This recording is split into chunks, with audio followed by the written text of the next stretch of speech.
Hello again, and welcome to another Tango Practica tips. We're still working on a walk, and quite frankly, that's something you will be doing throughout your entire tango life.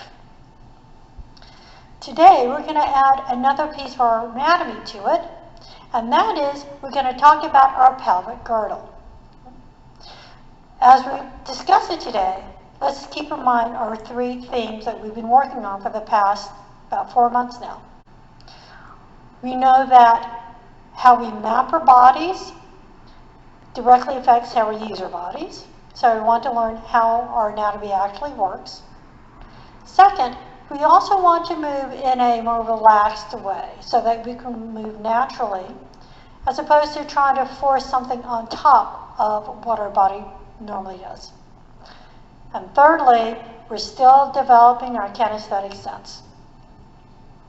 Those are three themes that we want to continue using throughout these series. Our pelvic girdle is this portion right in through here that is basically our hip area. As we're trying on clothes, we may think of the pelvic girdle as being part of the lower body or the legs, but that's not really the case. Now, the reason we may think of that is if we're trying on clothes and we're trying on, say, tops and pants, then what we're doing is our pants will normally go around the waistline or the hip, and our shirts are basically this part of our upper body here. Sometimes it may be longer, but you're looking at cover basically from the, say, the belly button on up. That may cause our body on one level to think of our pelvic girdle here as belonging to part of our legs rather than the torso. But that's not really the case. We want to think of our legs as a whole separate structure from our pelvic girdle, and the pelvic girdle is actually part of the torso. So now, if you are not standing up, I advise you to do so. And that way we can learn how our pelvic girdle moves and where the bones actually are. So we know that our spine, our lumbar spine, is right about here, right, where we have our fleshy part around our waistline, and that is part of our lumbar. And now the lumbar, the five vertebrae of the lumbar, sits on our sacrum. And if you put your hand on your spine here and go down, you'll start feeling this bony structure, and that is your sacrum.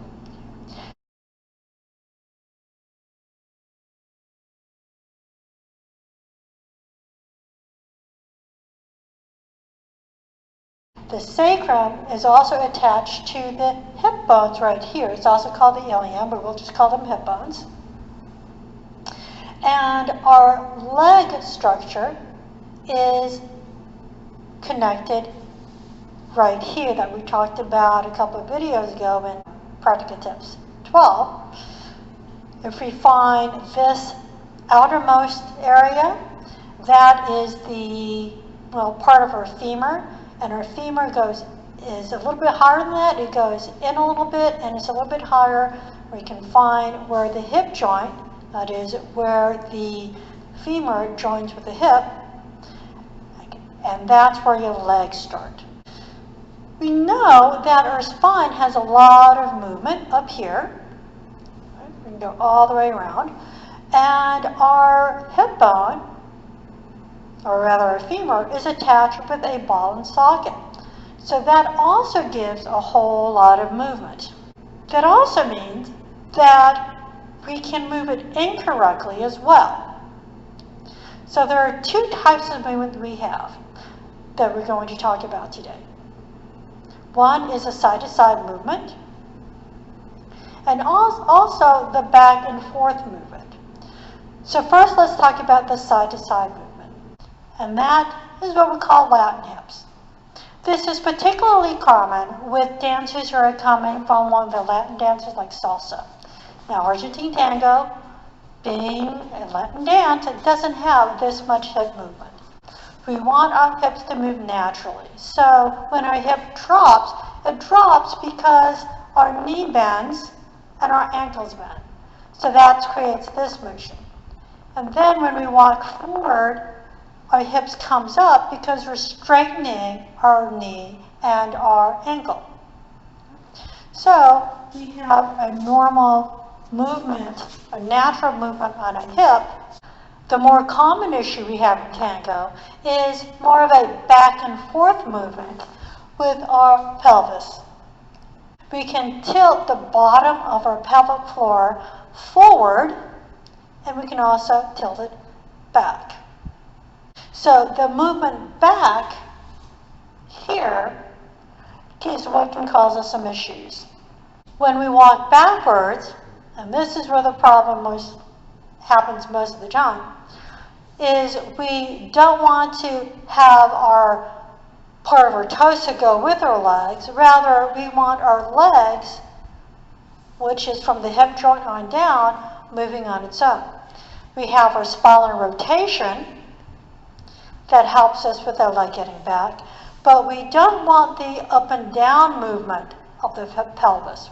We want our pelvis to stay relaxed and down, our tailbone pointing down, and our leg to go back.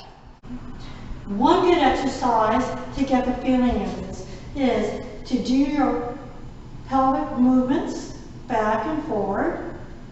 Send the floor of your pelvic forward and then stand up. And if you relax, then you can notice that your tailbone will then be pointing downward. So again, we are going to bend our knees and flex our lumbar here so that we can have this tilting pelvis here. We will tilt the bottom of the pelvic floor forward, stand upright, and relax the tailbone down. To walk, we talked earlier about also rotating our lumbar. And if we rotate a lumbar, that also helps keeps us from raising our sacrum. If we don't rotate, and all we do is extend this leg out, I'm going to use my other leg so you may be able to see this better. If I extend this leg out, then you can see that my sacrum is tending to go up. If, however, I rotate to get my leg out, my sacrum stays down. So when we walk, we want to keep our sacrum pointing downward. We want to rotate our lumbar, and that will help us walk backwards without any pain, no lower back. So that's all the time we have for today. Next week, we'll continue our look into the problems I often encounter as an instructor and how we can solve them. Thanks for watching.